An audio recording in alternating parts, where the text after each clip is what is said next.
Levinas and Heidegger gets ugly. Hey, it's Dr. B with 10 on Religion.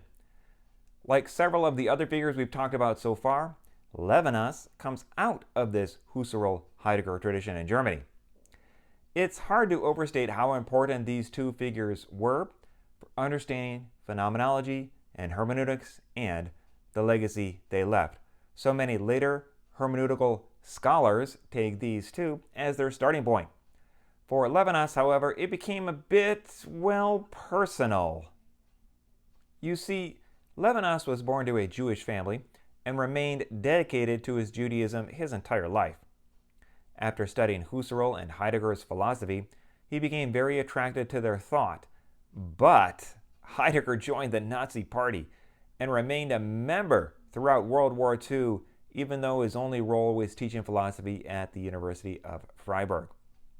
Even after the end of the war, Heidegger never really said anything about the Shoah, in which 6 million lost their lives.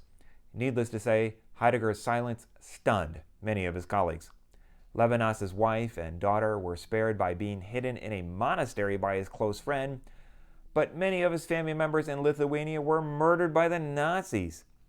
So this is more than just an intellectual issue for Levinas, and basically his philosophy really reflects this.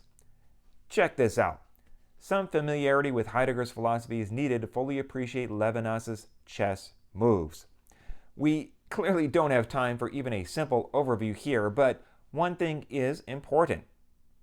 Heidegger's view of interpretation is explained by the hermeneutical circle of Dasein's being in the world.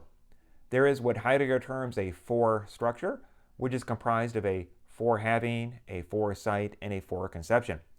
We have an idea about what something should be like, we project that into our consciousness, and when we actually experience it, the picture gets filled in, simultaneously partially fulfilling our expectations and partially changing them.